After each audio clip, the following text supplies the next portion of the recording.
Hello and welcome to another Blockbuster episode of Movies You Missed podcast. I'm V.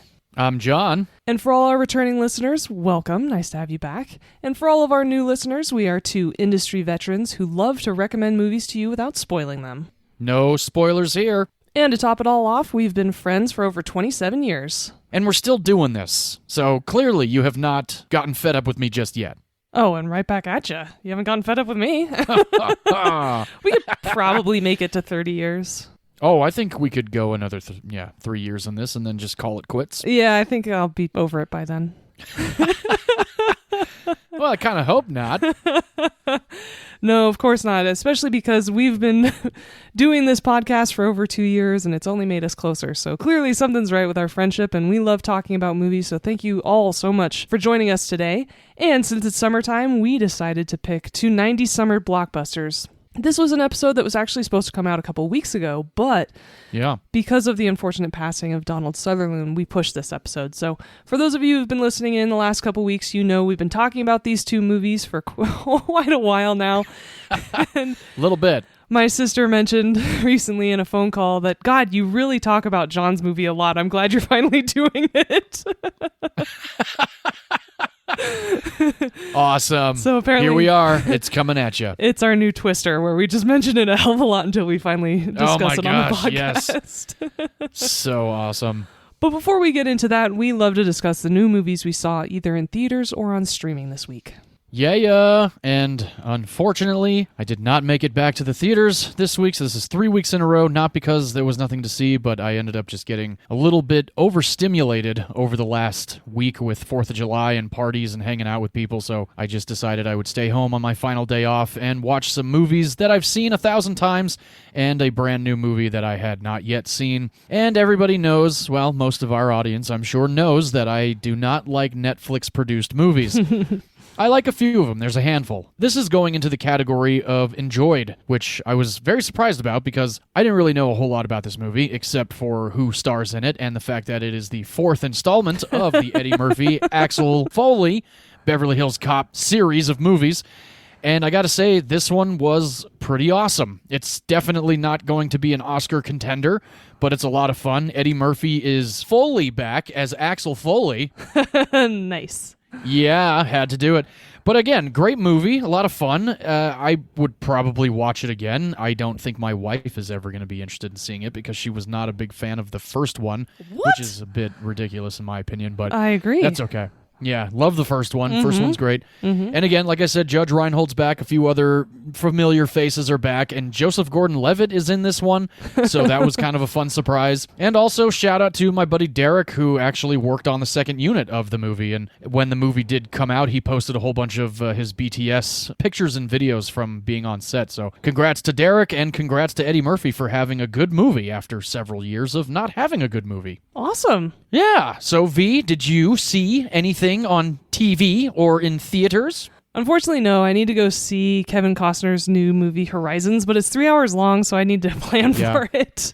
Yeah. But I want to give it a chance. I am just having an internal struggle with it because something tells me it's either going to be one of two things for me. I'm going to really, really love it, or I am going to never want to watch another Western again. And that's my fear as well, which is why I'm cautioning you to steer clear of it and just let me watch it instead.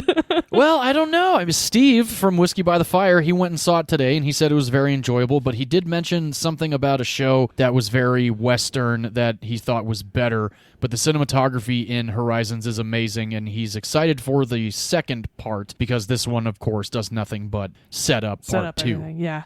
Was the show he mentioned Yellowstone by any chance? No, it wasn't. It was called The English on Amazon Prime, and I had never even heard of it. And he says that it was a much better show, and the fact that it's a Western series is pretty incredible. So that could be something for you and maybe me to check out, The English on Amazon Prime. Definitely. I haven't even heard of it before, so thank you, Steve, for the recommendation. Yeah, thanks, Steve. But speaking of movies, we just wanted to give a rest in peace, in memoriam mention to the powerhouse producer that has been James Cameron's partner since Titanic.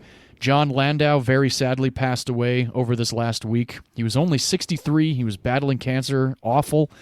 But if you don't know him by name, like I just mentioned, he has been Cameron's producer for the last few decades: Titanic, Avatar, Alita Battle Angel, and Avatar: Way of Water. So it was very sad to hear of the passing of John Landau, because V and I are such avid Avatar fans, and I know that he was in the process of working on the next few, so I can only imagine that there will be some sort of in memoriam for him from James Cameron coming shortly. Yes, absolutely. They were a great pair. And before he started working with James Cameron, he actually co-produced Dick Tracy and Honey, I Shrunk the Kids as well. That's right, he did. Very, very powerful guy. And apparently a real awesome dude as well.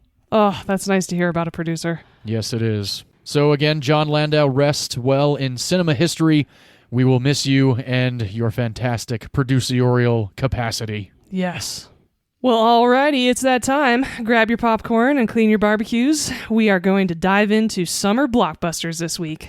Oh, yeah. And I believe you go first. Yeah, let's do it. This movie comes to us from 1996, the same year that my pick for last week came out, Independence Day.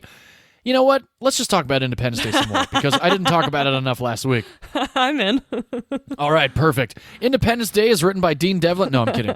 Let's actually get into this movie. From 1996, starring Sean Connery, Ed Harris, Nicolas Cage, Michael Biehn, Tony Todd, John Spencer, David Morse, William Forsythe, John C. McGinley. I'm sure you recognized him, V. Oh, yeah, all these guys. There's so many supporting actors in the military.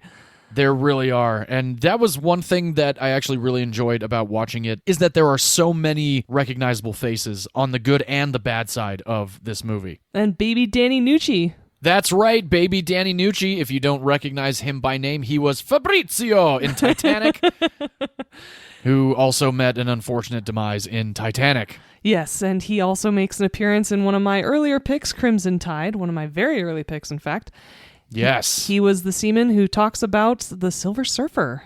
Yeah. Oh, Crimson Tide. That was such a great episode. Yeah, and that's actually the scene that Quentin Tarantino punched up. Ah, wonderful. Yeah. This movie is written by Mark Rossner, Douglas Cook, and David Weisberg, directed by Michael Bay. This is my first and our first Michael Bay film discussion in over 2 years, which I gotta be honest with you, I'm a little surprised by, because I do like a lot of Michael Bay movies, and not for the reason that everything blows up, but I mean, that's about 70% of the reason. Yeah, I was gonna say. But my future Michael Bay pick, which I thought would actually come earlier, would have been Armageddon, but it's coming up in the future, so. I'm not surprised that I haven't picked one of his movies. I do love them, but not in a serious, let's talk about it way, more of a, hey, we're going to watch it on a Saturday night with popcorn and beers kind of thing. His movies are definitely popcorn movies. They're great, and he actually did make one of the greatest sequels of all time, so we will be talking about him more in the future. That's true. Yeah, I guess so. 2 more times on my end anyway. I will be doing another Michael Bay films. Yeah. Yes, absolutely. Until you get into Transformers, and then the podcast will end.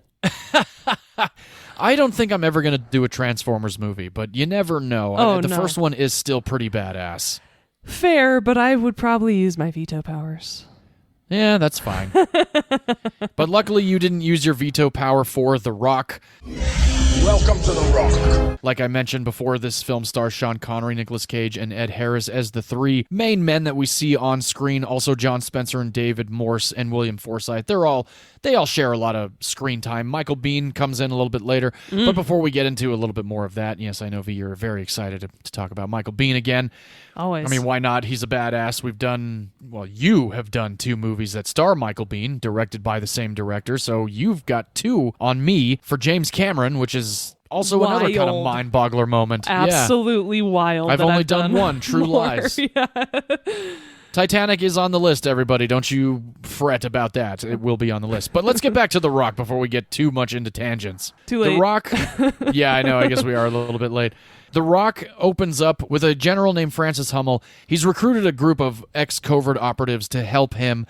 They've all been recruited to help him take The Rock hostage. The Rock is Alcatraz, which is the prison island way out in the bay next to the Golden Gate Bridge in San Francisco. I have actually visited The Rock. V, I think you might have as well.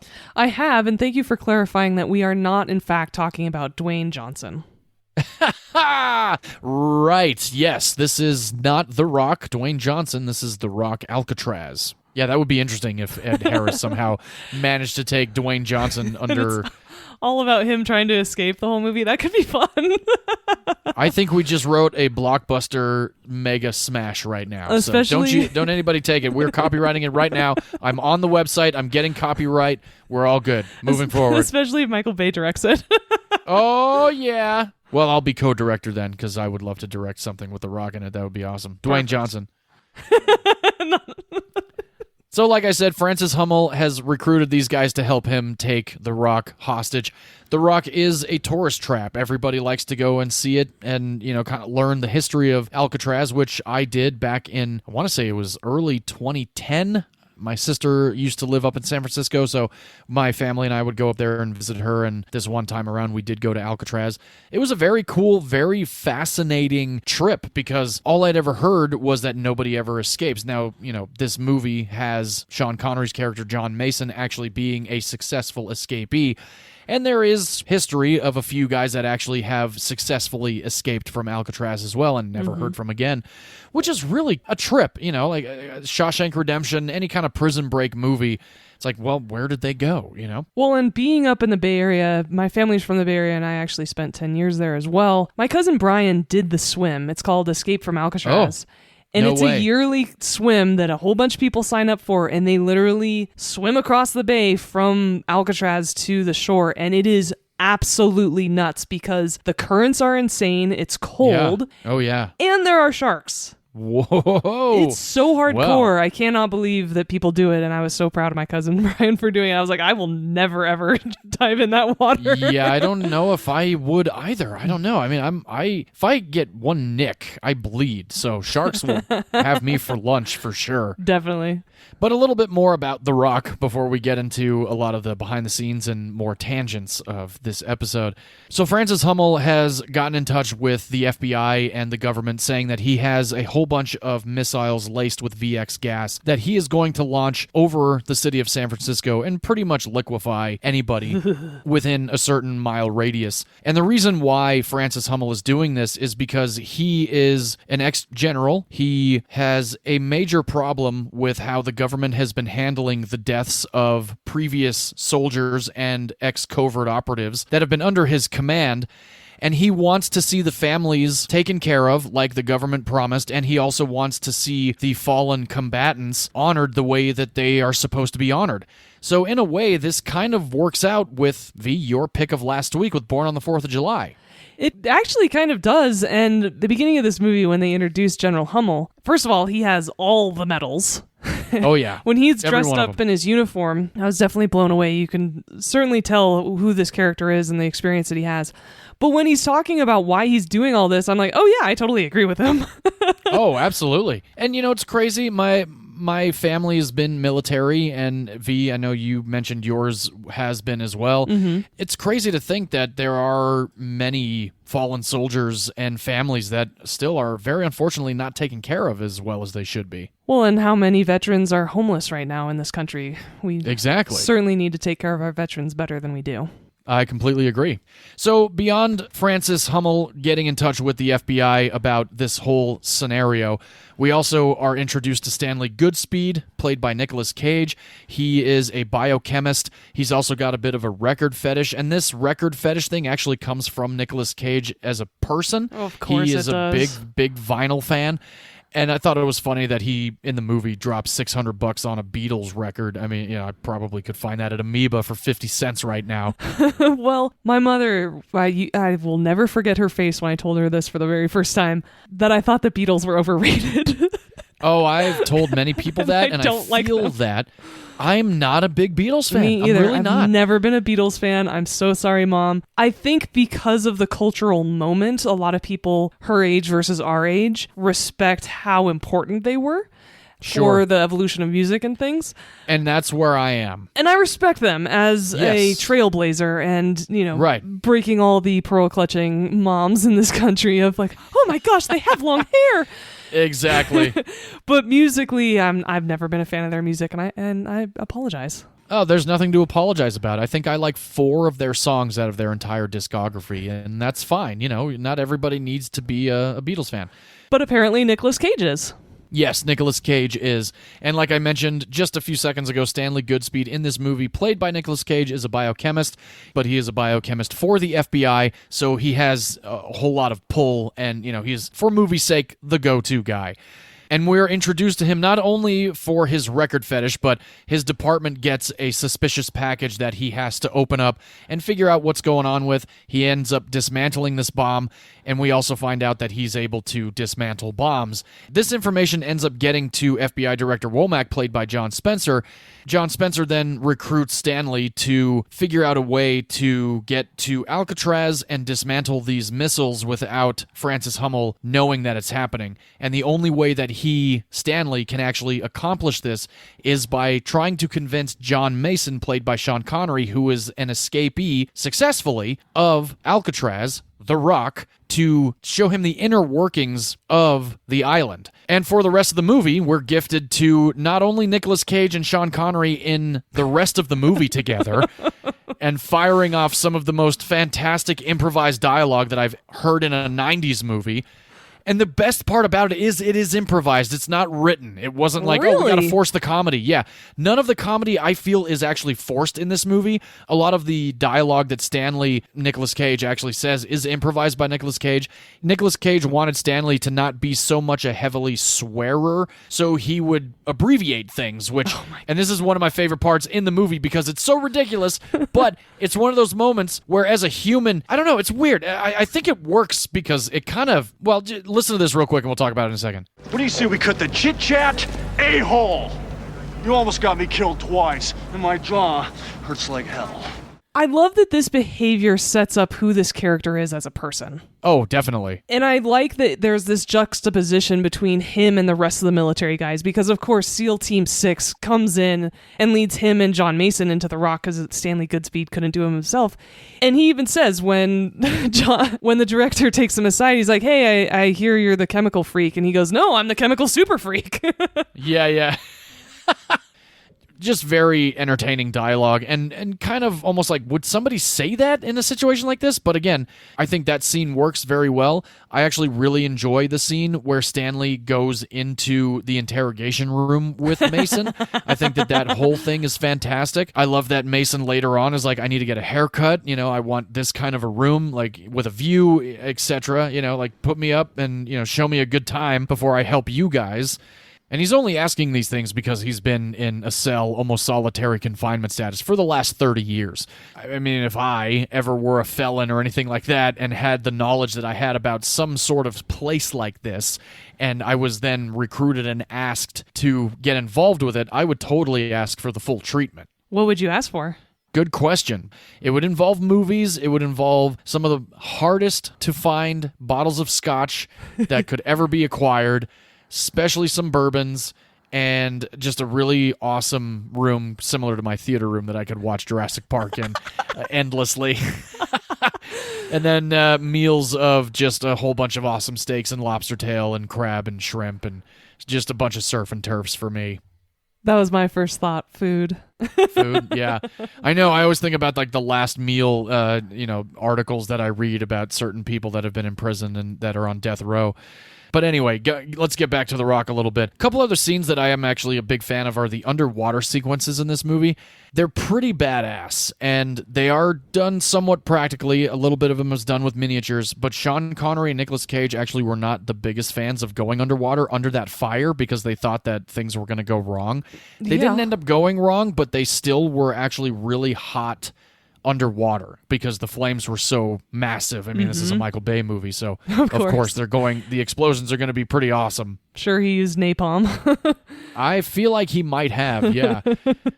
Couple other cool things too in this movie is that whole shower shootout. I've been in that room. Like it was pretty wild to see that, this movie was shot. Now granted, that scene had to be on a stage. They're not going to destroy the innards of Alcatraz for this movie. But the cool thing about shooting Alcatraz was they did shoot a lot of the exterior on the island of Alcatraz. And while they were shooting the exteriors on Alcatraz, it was still open to the public. So there were a lot of tour groups coming through while the movie was being shot. I mean, that would be pretty wild to be out there in like 1995, 1996 and seeing, this big movie production going down. Yeah, Sean Connery. And I mean, Nicolas Cage was an Oscar winner by then. They both were actually. Yeah. And Sean Connery actually signed on to this movie because Nicolas Cage was in talks to star in this movie, and Nicolas Cage signed on because Sean Connery was in talks to star in this movie. So I wonder if somehow, some way, the information got to them both. Like Sean Connery's going to be in and because Sean Connery was actually a Nick Cage fan. Wow. So that ended up working out. I know, right? It ended up working out very well for everybody, including the audience. Yeah, it really did. And I don't know if this still is happening because it is almost 30 years later, but in the late 90s, early 2000s, part of the tour was talking about The Rock, the movie. So anytime you went to Alcatraz after 1996 for a while, they would actually lead you to all the rooms that they filmed in, including the bathtub that he jumps into. Oh, yeah. So that's, my enjoyment of revisiting again. This is actually the third time total that I've seen The Rock. But what? It left a great impression on me the first time. I loved it. I bought the Blu-ray. I've watched it one other time since before this last week to watch it for the podcast. And I love this movie. The action is great. The comedy is hilarious. It's just a fun action flick, like you said, popcorn movie, completely badass. And V, I don't know when you last watched The Rock, but I'm curious what your revisitation to The Rock was for this episode. Similar to the movie last week, I hadn't actually watched The Rock in about 15 years, but I lost count of how many times I watched it in the 90s after it came out. And I really loved it as a kid, of course, growing up with Sean Connery as James Bond. I thought he was the coolest actor, so him in anything I would watch. And similar to a lot of movies that we've discussed before, we watched it so many times as a kid, so we took a break. And so revisiting it this week was a newer, fresher experience because I hadn't seen it in so many years. I really loved it. I always had a lot of empathy for General Hummel and what he was trying to do and the message that he was trying to send. Yeah. I, of course, recognized a lot of people, including Michael Biehn, in it, even as a kid. And this time around, I really loved it. It's a fun action movie. I absolutely love the car chase scene that I'm sure you're going to get into in a minute. Oh, yeah. There are a lot of really funny lines that I even wrote down because I thought they were so good and clever. I love the stylist who comes in to give Sean Connery a makeover. He's great. When he's in the elevator. All I care about is, are you happy with your haircut? It's so funny and not, like you said, not forced. The only thing is, I think the last 20 or so minutes of this movie lag significantly. Really? By the time General Hummel starts running into that big conflict. Oh, yes. I was ready for it to be done. I was like, okay, I get what's happening. And there's a good 20 or so minutes of the movie left. I was like, shit, this is really getting drawn out. And yeah. So the third act really drags for me a bit. Otherwise, I had a great time revisiting this film. I think watching it with other people makes it more fun as well, given that it's a popcorn movie, and those are the types of movies that are really fun to watch with others. Right. But otherwise, there are some great one-liners. There's some really funny quotes. I really enjoyed myself overall and was really happy to revisit it. Awesome. Glad to hear it. And Sean Connery, I think, has the best lines of the movie. Even though Nick Cage has some funny ones, Sean Connery steals the show. Yeah, Sean Connery does take a lot of the cake in this movie for sure. I love the car chase scene after he escapes from his penthouse after his haircut. There's so many cutaways that are actually very entertaining, especially after he blows through like a whole section of parked cars and he looks behind him and goes, "I hope you're insured." Like, it's just like, oh my gosh, totally 90s. I love the one-liner from Nicolas Cage where he's like, "Oh, well, why not?" And he runs through that shop. Yes. Oh, yeah, when he's driving that really badass car, V, I know you know what it is. I don't know what the fuck it is. Yes, it is a Ferrari 355 Spider, one of the nicer Ferraris from the 90s. I personally like the 360, but that's also a really good car, the 355. And when he runs through all of those parking meters, I was like, no! Oh, yeah. I know. It's hilarious. It actually kind of reminded me of a moment in your movie, which I'm sure we'll talk about when we get talking about your pick this week. Yes. All right. So it seems like you and I are both big fans of the movie. I have mentioned a lot of the cast. I've worked with Tony Todd, who's in this movie. He is the original Candyman. I spent a summer on a movie with him years ago, and he was a really, really cool dude. He let me just ask him all the questions that I had. I had not actually seen Candyman at the time, but he was still a really cool dude, and I knew who he was because I've seen the Final Destination movies, and he's always popping up in those ones. God, he's been in so many things. He's a great actor. Yeah, he's really great. He's so intense and menacing in this film. I loved him in this role. Everybody that's under General Hummel, even John C. McGinley, who I only really know in comedies. Yeah, from he like was Scrubs. Yeah, Scrubs, and I mean, he's hysterical in Wild Hogs, and I mean, just like a whole bunch of movies and TV shows that he's shown up in. He's been very entertaining. And I love Tony Todd's scene when they're talking about, have you ever heard of the song Rocket Man by Elton John? He's like, I don't listen to that soft-ass shit. Yeah, that was great. Now, the studio that produced this movie is an old studio production company that no longer exists, called Hollywood Pictures. Now, Hollywood Pictures was actually through Walt Disney Pictures, and Don Simpson and Jerry Bruckheimer were the head EPs on this movie. Michael Bay ended up having to leave set at one point to go to the Disney executives to discuss a little bit about the production for this movie. During the commentary on the Criterion edition of The Rock, Sean Connery has said that he decided that he was going to go with Michael Bay to this meeting. And he ended up dressing up in his golf playing garb, like a hat and a well, he's whatever. Scottish. He is very Scottish. And apparently Sean Connery wanted to go with Michael Bay because he knew that this was going to be a pummeling from the studio execs on Michael Bay for him not doing his job very well and not, keeping things under budget, etc. And Sean Connery was there to basically defend Michael Bay and saying that they needed to leave him the fuck alone, that he was doing a great job directing this movie, and that they were going to be very happy with the product that they were going to receive at the end of the production of the movie. Wow, that's nice. I know, it's pretty awesome. And we've talked about a lot of actors going to bat for their directors, which is really, really cool to hear. I like when actors will do that. Or vice versa, yeah, because loyalty in Hollywood is sometimes hard to come by, so it's really nice Very to much hear. so. And Hollywood Pictures, I'm a big fan. They've produced a lot of really great mid-budget movies in the 90s, and that's the type of studio that I think needs to come back. The ones that make mid-budget movies that do a lot of bets on movies that maybe won't be blockbusters or humongous hits, but because they don't have a $200 million budget, it's not the end of the world if they don't make tons of money. Exactly. And we are missing that middle piece of movies and budgeting these days, and I really wish it would come back. And one of our friends on Twitter, actually, Jackson Bourne, he had a project where last year he watched every single Hollywood Pictures movie made and then ranked them. Oh my gosh. And he did a whole Twitter thread on it. It was so fun to read. I actually messaged him afterward. I was like, dude, this needs to become a coffee table book. It was so fun. That's awesome. Yeah. Speaking of the producers, Don Simpson and Jerry Bruckheimer, I don't know how many of you may know the name Don Simpson, but Jerry Bruckheimer has decided over the last several Jerry Bruckheimer releases to actually include Don Simpson again, which is pretty awesome because I will always remember right before watching Bad Boys, this movie, and Armageddon, the whole thing with the lightning bolt in the tree, this one is actually not the tree because it's the two lightning bolts in together. The orange sky. Mm-hmm. Yeah. The unfortunate reality of this movie is that this movie actually did separate Don Simpson and Jerry Bruckheimer. They had originally decided to dissolve their partnership after the production of this movie because Don Simpson was a very heavy drug addict. And Jerry Bruckheimer was not willing to continue working with him because of his issues. And also, very unfortunately, Don Simpson died during the production of this movie due to drug-related heart failure.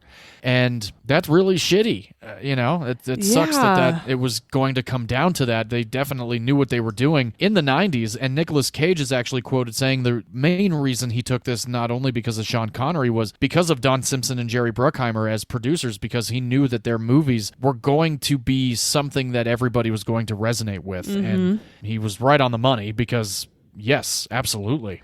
Yeah, they were a great producing team, and I knew that Jerry Bruckheimer was only producing by himself these days, but I never knew the reason why, so thank you for sharing that. That's such a bummer. It is a big bummer, yeah. This movie did have its premiere in the prison recreation yard on Alcatraz. I remember that event. I obviously didn't Yeah. go because I was way too young, but I do remember that event being in the news, which is so cool. Oh, yeah. It would have been a lot of fun to see the movie For sure. premiered there. Aaron Sorkin and Quentin Tarantino did uncredited rewrites of the script. Awesome. I could totally see that actually with a lot of the dialogue. Right? I know. It's very... a lot of it comes off as very Tarantino-esque. And a lot of... I think I mentioned earlier, Cage's dialogue was actually improvised. So it seems like Michael Bay likes to let his cast kind of feel their way through scenes and have a good time with it, which is awesome. Yeah. Like I mentioned when I did The Lighthouse almost 2 years ago now, Willem Dafoe stayed in a cabin on the island instead of going to the hotel that everybody was staying in for the production of the movie. Sean Connery wanted a cabin built specifically for him on the island of Alcatraz so that he could pretty much just sleep there and wake up and walk right onto set. It didn't end up happening because the Coast Guard denied it, but they were able to get him the Hyatt Hotel in San Francisco. So a little bit different than what he was hoping for. Yes, Alcatraz is now federally protected, so you can't build anything on it. Right? Yeah, it's pretty nuts. And, I don't know. I think it might be kind of fun, actually, spending the night on Alcatraz. Oh, yeah, I just wouldn't need a cabin for it. No, definitely not. General Hummel, who Ed Harris plays, is actually based on a real-life person named David Hackworth. He wrote a memoir similar to Ron Kovic, criticizing how the U.S. took care of their Vietnam veterans and veterans from Vietnam and on. So very interesting to have a little bit of historical accuracy go down in The Rock. Definitely. The Rock is Michael Bay's favorite film that he has directed. Awesome.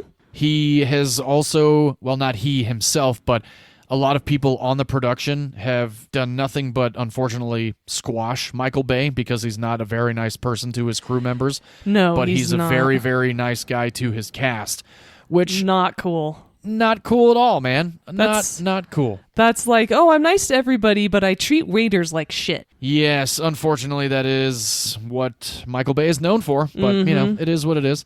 Sean Connery had a contract for this movie that stipulated that all of his coverage was shot first. Yeah, he was really good at negotiating contracts in his later years and having like the poshest assignment and Oh, yeah. preferential timing and stuff like that.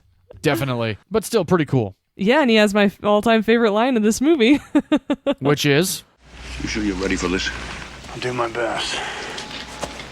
Your best. Losers always whine about their best. Winners go home and fuck the prom queen. Carla was the prom queen. Really? Yeah. That is a great moment. Yes. Don Simpson and Jerry Bruckheimer were given this script while they were finishing up Crimson Tide. Hell yeah. Which makes sense why they would contact Quentin Tarantino to punch up the script because he did the same thing for Crimson Tide.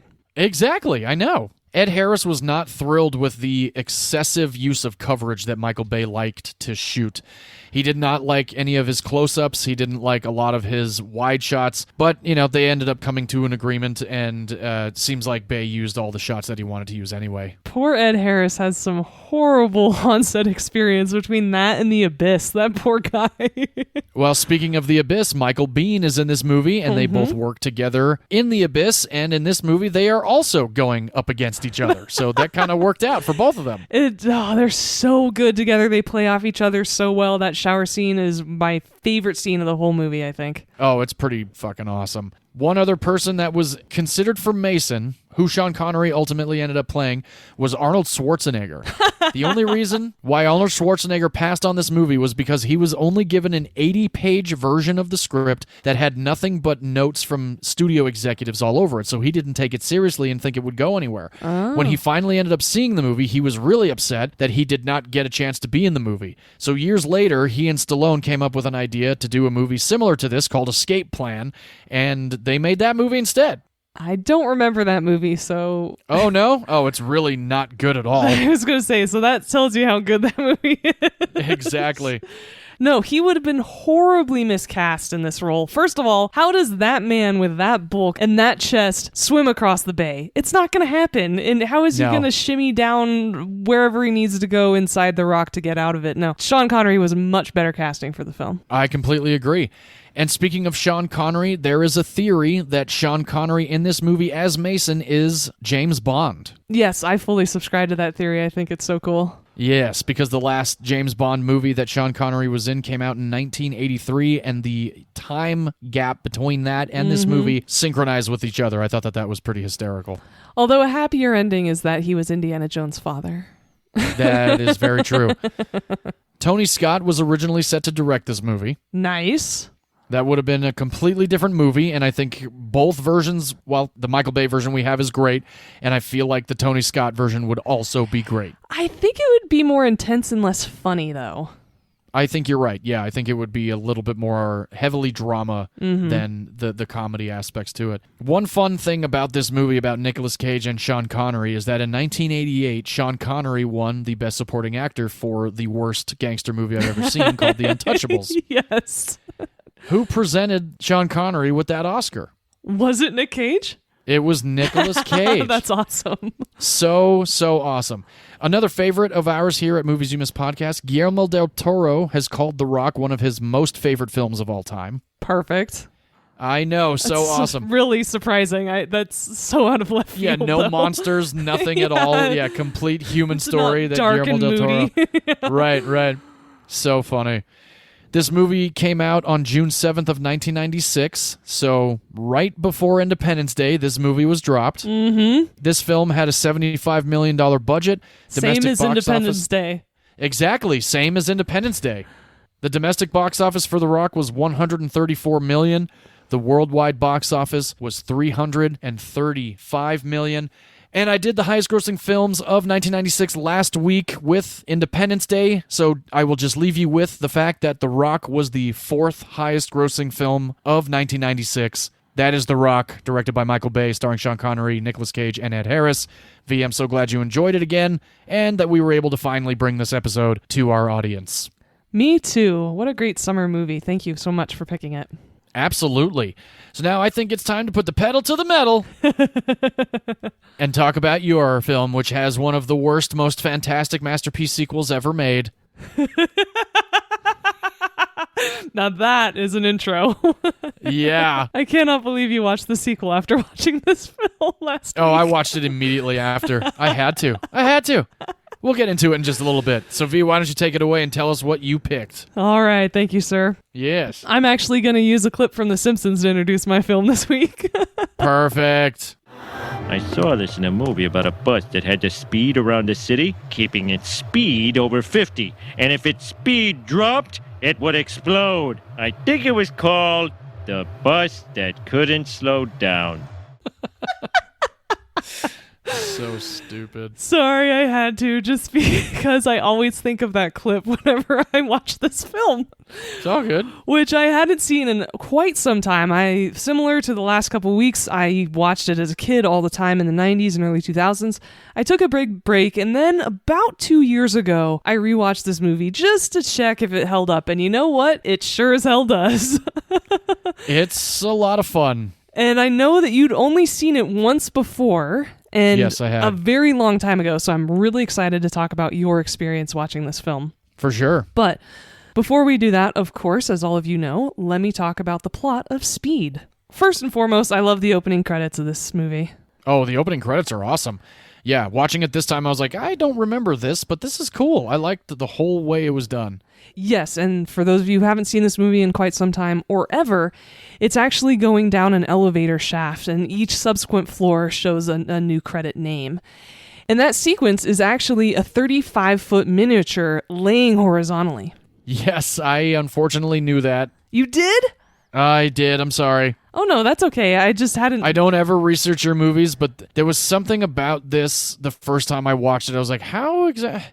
There was, I don't know, I had to know how that was done, and that's the only bit I know about the movie, though. I tend to every now and then, not with your movies ever, but if I'm watching a new movie, sometimes I will get on IMDb, like I'll pause the movie and get on IMDb and just like, go scroll through the information. It reminded me of the way they did Independence Day.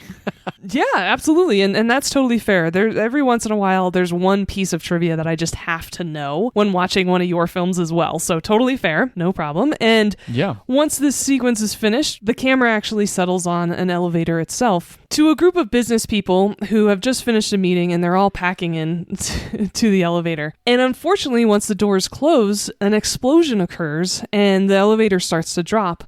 Thankfully, the brakes are engaged, but of course, that's when the cops are called. Right. We are introduced in a spectacular fashion to looks like a hill of San Francisco, the way this car launches over it. Oh, yeah. We are introduced to Jack Traven, played by Keanu Reeves, in, I think, his hottest role ever. He looks fantastic.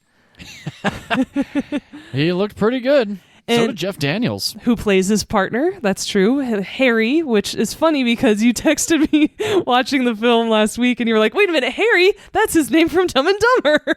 Yep. Though he plays a much different character in this film, Jeff Daniels is much more serious. And the more seasoned cop, where Jack is a bit of a daredevil and they work on SWAT, so there's lots of opportunities for Jack to risk his life and do crazy shit. Yes. And they proceed, along with the rest of their team, led by Lieutenant McMahon, to try to, no pun intended, defuse the situation. Because in fact, there's a bomber who has taken control of this elevator and is threatening to drop it unless he is paid $3.7 million. Yeah. Which does not seem like that much money anymore. No, not at all. In 1994, when this film came out, I'm sure that amount was a big deal.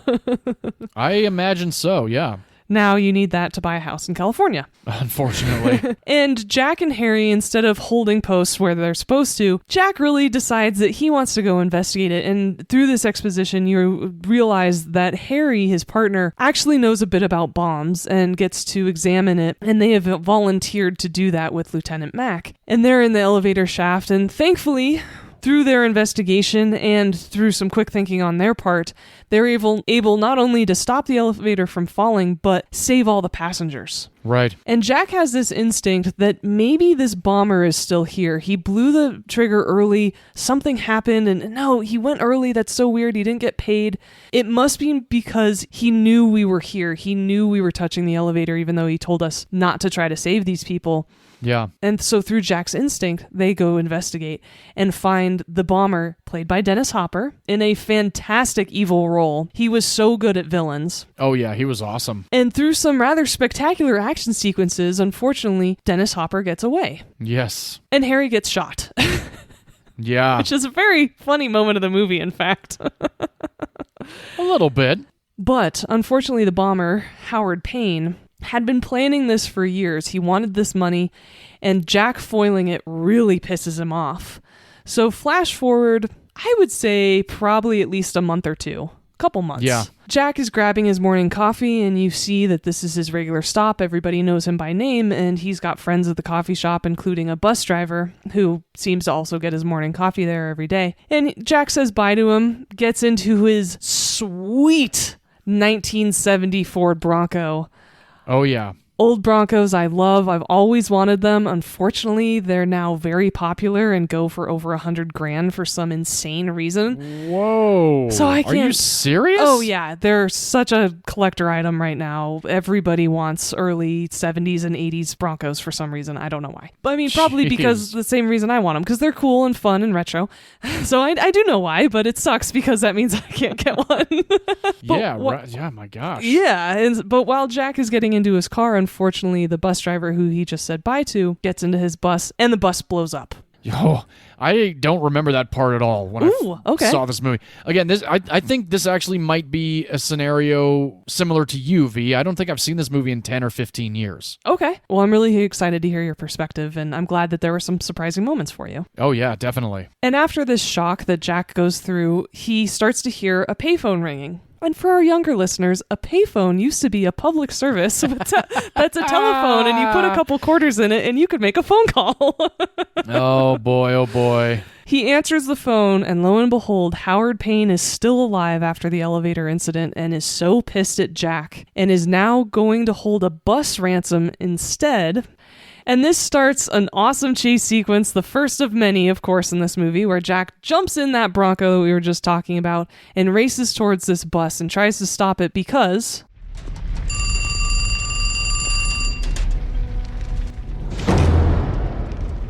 What do you think, Jack? You think if you pick up all the bus drivers' teeth, they'll give you another medal? Jeez. You think I wouldn't have been prepared? 2 years I spent setting up that elevator job. 2 years I invested myself in it. You couldn't understand the kind of commitment that I have. You were in a man's life's work, and you think you can walk away. You got blinders on to the world. But I got your attention now, didn't I, Jack? Why didn't you just come after me? No, this is about me. This is about my money. This is about money due me, which I will collect. $3.7 million. It's my nest egg, Jack. At my age, you gotta think ahead. When I find you... Pop quiz, hotshot. There's a bomb on a bus. Once the bus goes 50 miles an hour, the bomb is armed. If it drops below 50, it blows up. What do you do? What do you do? I'd want to know what bus it was. You think I'm gonna tell you that? Yes. Very good. There are rules, Jack, and I want you to get this right. No one goes off the bus. You try to take any passengers off the bus, I will detonate it. I want my money by 11 a.m.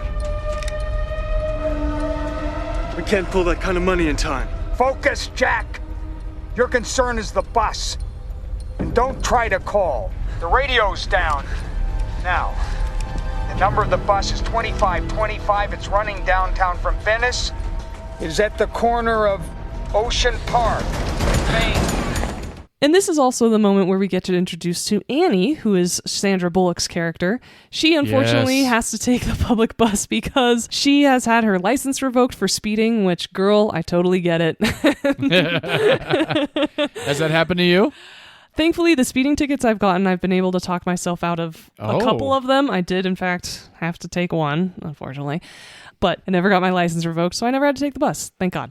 That's good. But Annie's on this bus as well. And after some spectacular action sequences with Jack trying to get a message to the bus driver about the bomb on the bus, which is a really funny, awesome car chase.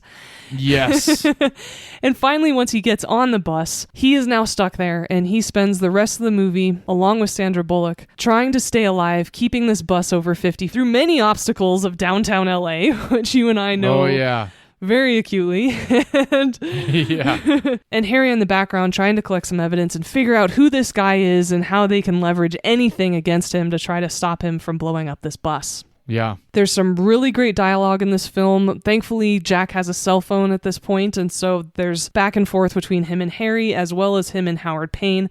The chemistry between Keanu Reeves and Sandra Bullock is fantastic in this film. They work really well together. It's unfortunate that they've never really appeared in any other movies that were any good, right. that actually had them sharing scenes together. The Lake House, they only shared one scene together. It was so dumb. I was like, why wouldn't you have them on screen all the time? They have such good chemistry. Right. Yeah. So I remember that. But I absolutely love this movie ever since I was a kid. It made me want to join SWAT, actually, when I was younger. Oh, wow. Thought it was so cool. I love the score of this film. And like your film, there's actually a lot of really funny dialogue. There is a good amount of comedy in this movie, for sure. From the very beginning, when they're talking about this elevator as a SWAT team and discussing only the brakes are what's holding it up, and somebody asks, is there anything else that's going to stop this elevator from falling? And Keanu Reeves goes, yeah, the basement. Yeah. And I like how deadpan he is, and it's a great character for him. It's actually my favorite character of his ever, I think. Really? I just think he embodies it really well. He really embraced it, and I think he was perfect for the role. He was pretty awesome. So before I get into anything else, John, what was it like revisiting this film? It was a complete blast. Good. No pun intended. I had a really good time with it. Dennis Hopper was awesome. And the first time I watched it, I remember there's one moment in the movie that I was just like, this is absolutely stupid as all hell. And I know people likely know which one I'm talking about. But overall, like it seemed pretty realistic. You know, a terrorist calling in and saying, you know, keep the bus at a certain speed, otherwise it's going to blow, and trying to get everybody off the bus. And the fact that, you know, there's like 9 news choppers floating around and literally broadcasting the entire thing for this terrorist to watch at home, so he doesn't really necessarily have to do a whole lot. I thought that was a really good way to utilize, you know, how the news can actually be kind of fucking stupid, and basically, you know, like, oh, we're covering this because everybody needs to know. It's like, well, you're also covering this to show who's a part of this, what's going on, so they know your next fucking move, you know? I always thought that was ridiculous, and it's done in so many other movies too.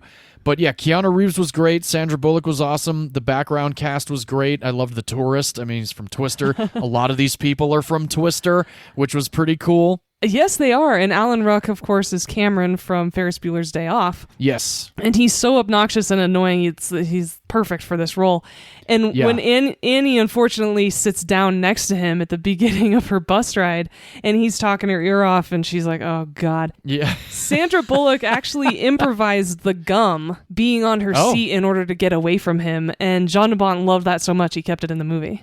Oh, awesome. Yeah. All right, cool. It's so funny when the credits were going up, and I was sitting here watching, I was like, I know who directed this, but I feel like it was Jean de Bont, but it could have been somebody else. Because, you know, when we talked about Twister, because he DP'd Die Hard, I was, for whatever reason, I knew Jean de Bont was involved in Speed somehow, and I couldn't remember if it was DP or director. And he was director, and he did a great job. I thought, it was totally fun. I don't know if it would be one that I would own, like, on the 4K. I know the 4K actually just came out, like, 2 or 3 years ago. But it's still a fun movie, and if it's ever something anybody's like, hey, let's watch Speed, I'm never going to say no, because it's a lot of fun. Yeah, it's a good time at the movies. Awesome. I'm so glad to hear that. And there are a lot of other aspects of this film that I really loved and thought that it added to the movie. But before we get into that, I just want to discuss briefly the cast. As I've said, Keanu Reeves stars as Jack Traven. This is the third time I've actually talked about him. That's true. Because in episode 3, he's in Constantine. Yeah. Actually, that might be my favorite role of his. Damn it. Now I can't decide. And in episode 90, for our very first episode of this year, he stars in Point Break with Patrick Swayze. Yeah. This is also the third time I've talked about Sandra Bullock. That's right, it is. Her movie Practical Magic was my pick for episode 82. And then right after that, I also discussed While You Were Sleeping, which stars Bill Pullman, a.k.a. President Whitmore from Independence Day. Hell yeah. Jeff Daniels was in my pick Looper from episode 54. He's so good in that film. Oof. Yeah, he is. He's great. My other 2 favorites of his are the live-action 101 Dalmatians, which I think came out in 96, actually, because you talked about it in the box office numbers from last week, I remember. Yes, it was the 9th highest-grossing film of 1996. There we go. And, of course, he plays the director of NASA in The Martian. Oh, yeah. Good in that movie, too. Oh, he's so good. I love Donald Glover in that movie when he's like, who are you? He goes, I'm Teddy, the director of NASA. I'm your boss. Oh, yeah, that's right. Donald Glover is in that movie. I Such forgot a about good that. scene. Oh, God. When he's like, I'm going to steal your pen. Yeah. And then Dennis Hopper plays Howard Payne, the terrorist in this film. He was in a lot of classic movies, Cool Hand Luke, Hang 'em High, Easy Rider, which is about motorcycles, so I watched it in my 20s, but I thought that movie was so weird. Oh, I've never seen it. Apocalypse Now. Yes. Blue Velvet, Hoosiers, Ugh. True Romance, and, of course, he's the villain in Waterworld. Oh. I've seen Waterworld one time, and I do not remember a lot of it. Speaking of terrible films. And Kevin Costner. Yeah. And the last cast member I want to talk about is Joe Morton. He plays Lieutenant Mack, their boss on the SWAT team. And the reason I want to bring it up is because he's Miles Dyson in Terminator 2. Miles Bennett Dyson. She's going to blow him away.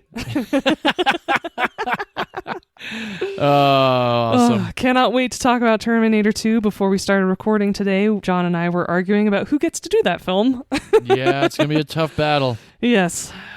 I think that'll... We'll figure it out.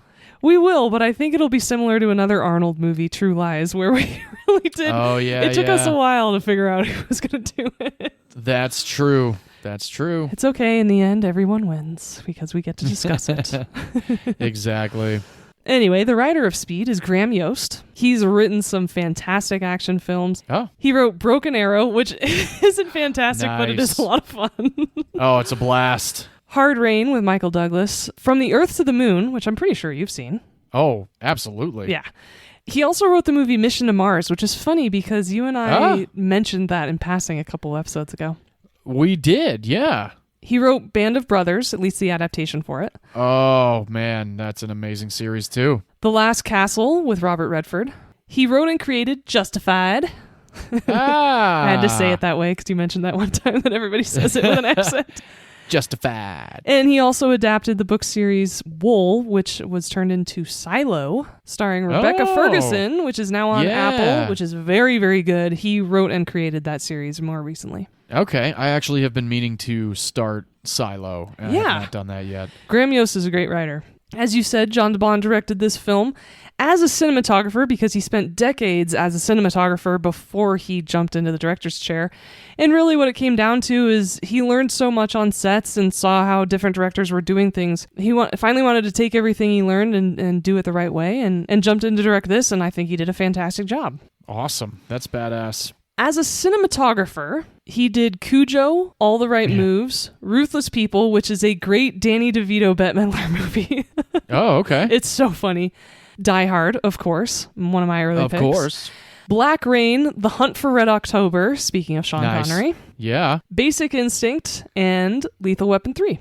All right. As a director, we've talked about him once before because he was in your pick of Twister. Yeah. Not in it, he directed it. My apologies. He directed it, but that's fine.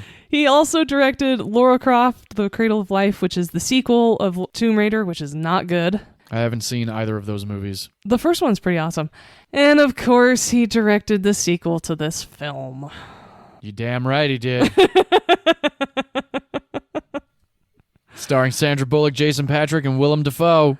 It sucks. Oh, yeah. Keanu Reeves actively refused to work on that film. He's like, there's no way I'm doing this sequel. They offered him a lot of money, too. Unfortunately, and he still said no. He still said no and was able to get out of it because, unfortunately, Sandra Bullock was locked in on a contract. I think she had to do it. Oh, wow. If I remember That's correctly. Unfortunate. Yeah. But you could tell that she's really not there at all. It's like Dakota Johnson and Madam Web. She just didn't want to be there. Yeah. Oh, my God. But thankfully, this film, the original, is awesome. And one of the reasons is because it's so practical. These are all real explosions. Fuck yeah. John DeBont wanted it to be as practical as possible, and Keanu Reeves was all in on that. It took a little bit for him to be convinced to join this film. Really? It did, yeah. John DeBont really wanted Keanu after watching him in Point Break, actually. Oh, sweet. He liked that Keanu could be vulnerable on screen, and what he said about Keanu was, he's not threatening to men because he's not that bulky, and he looks great to women. All right. Well, which is a fantastic descriptor. Guess. Yeah. Yeah. I mean, he's definitely not very bulky. No, he did gain a lot of muscle for this film. He is probably the biggest he's been in this film, actually. And as I said, Keanu Reeves was initially not that interested. He initially turned down the role because he thought Graham Yost's original script was too much like Die Hard. Ah, okay. But after Jean DeBont brought in Joss Whedon... Oh, boy. In an uncredited rewrite of the script, Keanu Reeves said yes. Damn. Yep, Joss Whedon wrote most of the dialogue, actually. No kidding. Which we can move right past because he sucks and it was an uncredited role. Even though the dialogue is really good. One of my favorites, another one of my favorites in this film is when they're talking about the 105 freeway, by the way. Oh, yes. Being from Los Angeles and me being a transplant, I always will say the whatever freeway, the 5. Oh, yeah. The 405. I say it now, yeah. I say the number and I'm like, oh, I was on the such and such, and people are like, what? Yeah, exactly. You talking about the highway? No, it's the freeway, and it's this number, weirdos. And we, of course, recognize most of the shooting locations for this film, which was a lot of fun. Recognizing everything. And the dialogue exchange about the 105 freeway is just great in this movie. That's the other audio clip I wanted to share this week. Oh, perfect. Sir, we have a serious problem. What? This freeway isn't finished. What are you talking about? The aerial unit got it about 3 miles ahead. There's a section missing. Section missing?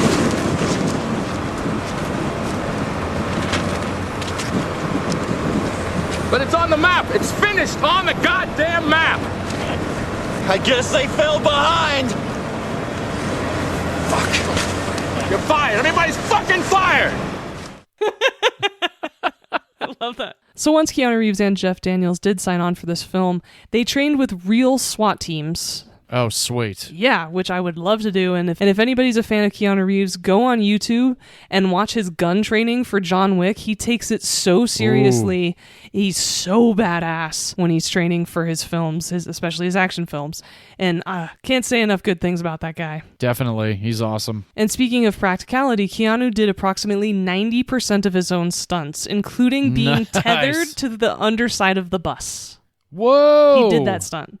Hell yeah. Badass alert. Yeah, I was really stoked to read that. And John DeBont insisted that Keanu Reeves get a sensible haircut that would reflect a cop, right? And so, of course, sure. Keanu buzzes his head. And 20th Century Fox executives were so pissed that they threatened to delay shooting of the film so he could grow his hair back. Really? Yeah. Oh my gosh. They're like, who's the young American football player from Point Break? What happened to that hair? Johnny Utah. Yeah. That would be crazy if this was like an unofficial sequel to Point Break. Yeah. Like Sean Connery is unofficially James Bond in The Rock. Exactly. And speaking of practicality of this film, Gary Himes was the stunt coordinator for Speed. Oh, sweet. And I wanted to talk about some of his credits because holy shit. Yeah, please do. Gary Himes was the stunt coordinator for Logan, Gangster Squad, which you and I both discussed recently that we love. Yeah. Fast 5, which is my favorite Fast and Furious film. Your favorite? Yeah, I almost couldn't make it through that sentence. That was a tough one. That was a lot of F's. And he was also the stunt coordinator on The Town, The Italian Job, Broken Arrow, The Flintstones, The Addams Family Values, Hook, The Untouchables, The Lost World. Oh, shit. And Jurassic Park. Oh, shit. Look at that. Man, a lot of our movies are conjoined over the last few weeks. Gary Himes. He's the man. That's awesome. Yeah. Hell yeah. And as Keanu Reeves is doing the stunt of running alongside the bus and trying to get the driver's attention, Sam. Oh, yeah. He hits the bus door. Right. And actually cracks the glass. It was a total accident that he broke that glass, but John DeBont liked it so much that it was left in the final cut. Awesome. Jean DeBont cast Dennis Hopper because he didn't want a typical villain. He wanted Howard Payne to be a regular guy who just snapped one day. Sweet. Which I kind of get, but Dennis Hopper just has an element of crazy, so he doesn't really seem like a regular guy that much to me, but that's just my opinion. Maybe on the exterior is maybe what he was talking about? Yeah, maybe. That's true. And now getting into the bus stunts, Sandra Bullock actually learned to drive a bus for the film, passing her test on her first attempt. Awesome. Just so cute. But of course, most of the scenes, she's in the driver's seat and the stunt driver is actually driving the bus. For the majority of this film, that means the stunt driver was on a rig on top of the bus. Right. Which is pretty standard. Yeah. It's always cool watching that shit. Yeah, I love any car stuff that I did, unless it was poor man's process, just having a trailer pull it along. Yeah. It's always so cool. Yes. Some of my favorite stunts that I ever did was a car chase scene in downtown LA at like 2 a.m. It was a lot of fun. Nice. The film actually ran out of money before it was completed. Oh, really? Yes, so when the film was first previewed for an audience, the subway scenes were just animated storyboards. Oh, wow. But they got such a positive reaction from the audience that the studio came up with more money to shoot the scenes properly. And that's how Jean DeBont got the money for the rest of this film. Awesome. And the bus jump scene was not in the original script. Jean DeBont came up with the idea one day when he was driving around Los Angeles and noticed that one section of the 105 was missing. Oh, boy. Yeah, but by the time the film was into production, the 105 had then been completed. Right. However, it hadn't been reopened yet. Ah. And so they were given as much time as they needed to complete all of the freeway scenes, and that's the only way this film was done. That's awesome. Yeah, it's basically the only way possible because you cannot shut down LA freeways for months on end. No, you can't. I mean, you can, but you really shouldn't. Yeah. That means that every single car on the freeway was a production car. Oh, perfect. So anytime a setup needed to happen or a reshoot was done, all of the cars had to return to their original starting marks, and it was a logistical nightmare. Oh, gosh, I'll bet. Oh, they said it my was God, such a pain in the ass. Insane to think about. All right, hold on, guys. No. You 35, you went too fast. All right, hold on. Back up, guys. Back to 1. That would just be insanity. Back to 1 with 70 cars. Yeah. Ugh, God. Boy, oh boy. Wonder how many PAs they had on the freeway that day. I know, right? And there are 2 moments of this film that I think are stupid. This isn't a perfect movie. It's not? But first of all, let's talk about the infamous jump scene. Oh boy. That's the only moment in the movie that I'm just like, stupid. Yep. Obviously. And I'm sure our agrees. listeners that have seen the movie, they're like, well, yeah, that was fucking dumb. Yeah, it's so unrealistic. A special bus was used for the jump scene. It was modified so it could reach speeds of 70 miles an hour and was equipped with powerful shock absorbers, of course, so it could land. Sure. The driver's seat was moved back 15 feet, so if something went wrong, the stunt driver wasn't ejected from the bus, which is fair. Oh, damn. Yeah. And the seat itself was actually a suspension mechanism between the ceiling and the floor to prevent the stunt driver from suffering any spinal compression or spinal injuries. Oh, wow. Oh, damn. Yeah. A ramp was built for the jump sequence, as I said. By the time this movie was actually into production, the 105 freeway was completed. So that gap in the freeway is actually digitally done, which is done really well. Oh, wow. Yeah. From 94? I was to say that year, that's impressive. It really looked like that was the unfinished 105. Yeah, and John DeBont asked to add this flock of birds in it to make it obvious that there was a gap. It's funny that you mentioned that because I'm sitting here. The funny thing is, like, with animation, with visual effects, with movies, like, now granted, there are things in movies that were unplanned and show up on screen, right? Mm-hmm. But when it comes to, like, animation or digital effects or CGI or anything like that, if there's something that's on screen, it was meant to be there. Yeah, exactly. So I'm watching this movie, and I'm just sitting here thinking, like, in the fucking editing room, Jean DeBont's like, put a little flock of birds in between. Just so we can show the magnitude of how big this gap really is. Uh-huh. It's funny. That is probably verbatim how that conversation went. I would love to, time travel. Take me back to the moment Jean DeBont wanted a flock of birds between the gap of the freeways. Yeah, and then it would just, like, go back there and just, like, see it through a little crystal. Like, see it through a crystal, and I'm just like, yeah. And then you just come back like, I knew it! Could you imagine podcasts in 100 years when time travel is possible? Like, hold on, I'm going to go out. Let me go to the set real quick. And then they come back. I was just on the set from 45 years ago, and Sam Neill said this line and not the line in the movie, but they ended up changing it in the movie because they edited it a different way. But yeah, that's hysterical. So for this jump sequence, a ramp was built, and the bus was started about 1 mile back. Oh, wow. So it could reach acceleration, obviously. And sure. By the time it hit the ramp, it was going over 60 miles an hour, and it traveled 109 feet. Whoa! The front wheels reached an altitude of 20 feet off the freeway. Holy shit. This jump worked better than anyone anticipated, and so the cameras were actually set up so much closer, and the front of the bus goes out of the frame because of it. Yeah. When it comes down, it actually hit a bunch of cameras and destroyed them. Oh, jeez. Yeah. That tends to happen on practical effects gone awry. But totally worth it. It was cool in terms of how it landed, at least. But yes, a ridiculous sequence. I get wanting to heighten the tension and the action of this film, but I think they could have done it in a different way that was a little more realistic because it's a bus. Yeah, definitely. It's a freaking bus. The second piece of this movie that I really don't like, that I always ignore, and I always actually push stop on the movie beforehand is... Oh, I'm curious. I hate the last line of this movie. It's so cringe. Oh, really? That's it? Really? I thought it was something else that I might have missed. No, just that. Oh, okay. I think the last line of this movie is dumb. Yeah, it is kind of a dumbass final line of a movie.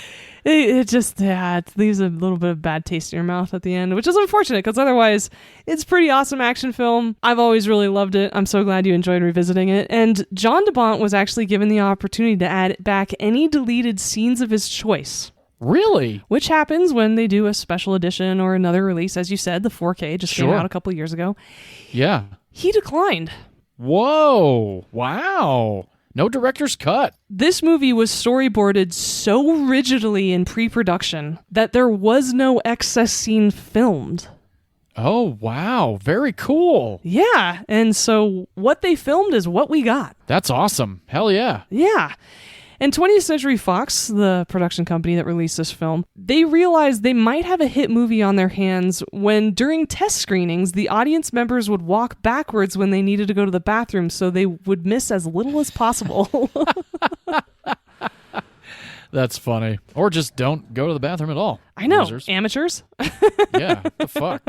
I truly hate when people go to the restroom in the movie theater. It honestly pisses me off so much. Oh, I don't care about that because it doesn't bother me compared to like them being on their phone or eating loudly. I just don't want to do it myself.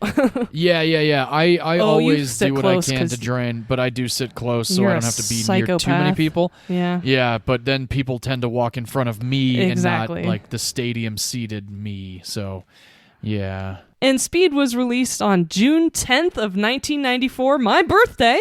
Hey, you were born in 94? No, I was born on June 10th, though. Oh, okay, perfect. Yeah. So say you're telling everybody your age now. Nope, not doing that yet. And that also means that Speed just recently celebrated its 30th anniversary. Wow, that's wild. It was made for a budget of $30 million. 30, all right. In the U.S., it grossed $121 million. Ooh, nice. And the worldwide box office pulled in $350 million. Damn. And it wasn't just a success in the box office. Speed was actually nominated for 3 Academy Awards. 3? Yeah. All right.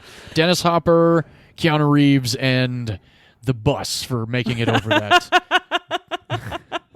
gap in the freeway.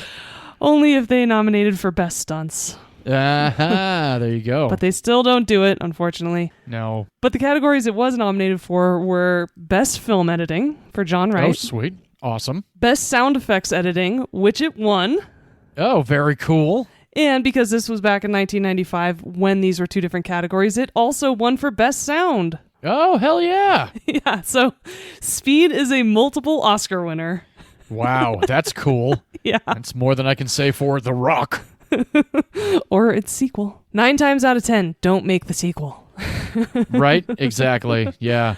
As masterpiece as Speed 2 Cruise Control is, With Willem it is Dafoe. not a masterpiece at all. It is not. That is where John's ironic use of masterpiece came from. Yes, indeed. And if you want to watch Speed, you can stream it right now if you have a Starz subscription.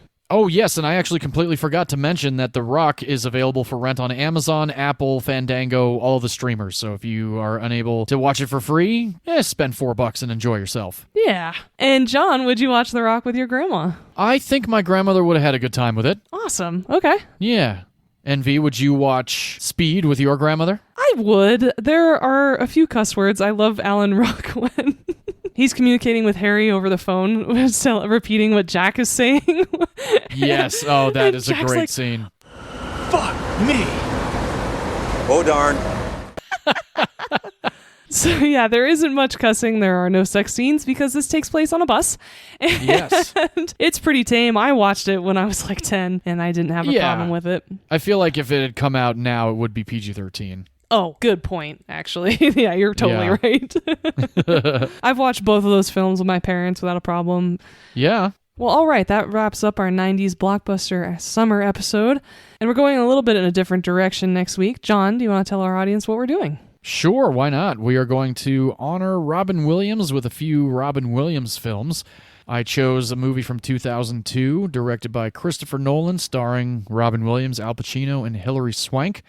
This is Insomnia, everybody, and if you want to follow along, you can rent it on Apple, Amazon, Fandango, all of the streamers. Check it out. It's a fun one. Great. I've never seen it before. I'm really excited. I'm excited to introduce you to it. And to celebrate Robin's birthday this month, that's actually on the 21st, I decided to go with one of my all-time favorite roles of his, just because it's so different than what we normally get from him. I chose 1998's What Dreams May Come. Oh boy, I haven't watched that one in a while. It's an intense film, but I think it's really beautiful too. I'm looking forward to revisiting it. And you can rent it from all the streamers for $3.79. Perfect. Well, that about wraps us up, everyone. Thank you so much for joining us. As always, please rate, review, and subscribe to our podcast. Tell all your friends about it. We really appreciate any introduction to new listeners, and we always love having you join us every week, so thank you so much. And until you join us next time, we always like to close with, film is a form of art, and in art, every opinion is valid, except if you think Schwarzenegger would have been a better choice for Mason in The Rock. Oh, God, good point. Totally Sean Connery's show. Without question. Yeah. Good one. All right, everybody, thanks so much, and bye-bye. Cheers, everybody.